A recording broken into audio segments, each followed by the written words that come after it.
name is Natalia Agarwal and welcome to my YouTube channel. First of all, thanks to all who have subscribed to my channel and who have not subscribed, do it right away. We are meeting after a long time and I have got a lot of queries regarding this missing value treatment, which is topic for today. This is very basic thing which you should do while you are practicing data science or while you are working in real world. Even these are very basic questions that any interviewer will also expect you to know. So let's start from here. How to do a missing value treatment, or I would say. There are couple of measures that we take on daily basis, or we do it very often, that covers around 95% or 96% of the techniques that we would be seeing over here today. There are three or four techniques among which most of the times you will use these techniques only. So let's see which are those techniques. And so today we are doing this missing value treatment. Now, first of all, what is a missing value? When you have null, when you have NA or any field is blank, that is known as missing value. So best thing is that the first thing, there are few methods, we'll go one by one. So I'll tell you first that leave it. You leave the missing value like that. How you will decide whether I have to leave or what I have to do with that? It totally depends on your business knowledge. Sometimes that missing value is actually a valid one. You should not impute it with anything. You should either impute with zero or something like, but it is a missing value. It has to be like that. If a player in cricket world is a new player, you won't have any previous stats for that player. You should not impute that with any other value, because that is a valid missing data over there. So just impute with zero over there because it is missing. You don't have any statistics for that player. So that is leave it. It depends on your business knowledge. Now, second methodology that we do is delete it. Delete the row or delete that variable. So when to do that thing, when to delete a row if you have a missing row, if you have a missing value in that row, when to delete it. Suppose you have 5 rows which are missing and your data set size is 1 lakh. If your data set size is 1 lakh and you just have 5 rows which is having missing data, why to bang your head over there? Let's go. You means it is still a business call again, but there are chances that you can go ahead and delete the value if you're not getting any inputs from the business that how to get a value of what you should impute, because it is a very small part of your data. If you're having 1 lakh observations, just removing 5 observations won't make much difference. Definitely it will make some difference, but very minimal difference. So what a thumb rule we say is that, but okay, if you have 20 rows, or if you have 30 observations and then removing 5 rows, it is a big thing. You are deleting a big chunk of data comparison to the total number of data. So what is the thumb rule that we say is, if your missing rows are less than 10% of total observation, then go ahead and delete it. If you are not getting any other methodology or any other answer from the business or anything, just go ahead and delete it. Then you can take this call. But again, it is subjective to domain and business knowledge.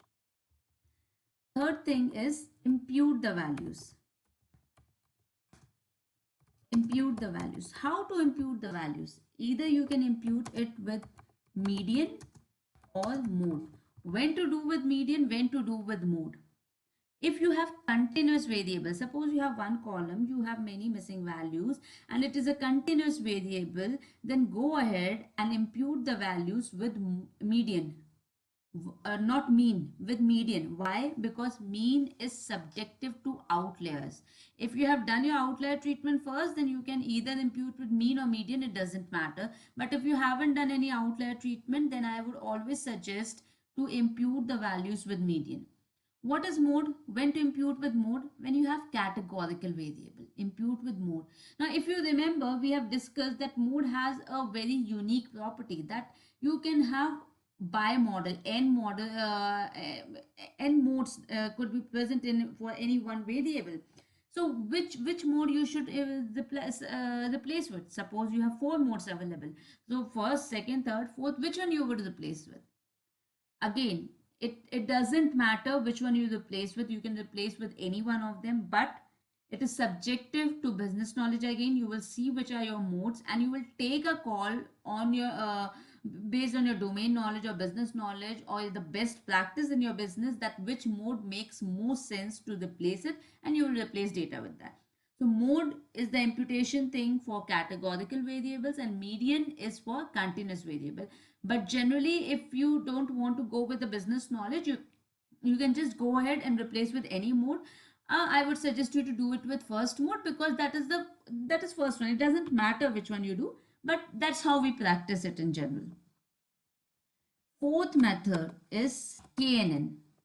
So what does KNN means? KNN means K nearest neighbor. So if you have attribute X, X1, and then which has missing values, and you have a similar looking attribute, or which has very much similarity, is another attribute, that is X2. So you will search for such attributes which are similar to the attributes which is having missing value, and based on the other attribute which is a similar one, you will impute the values by calculating the distance.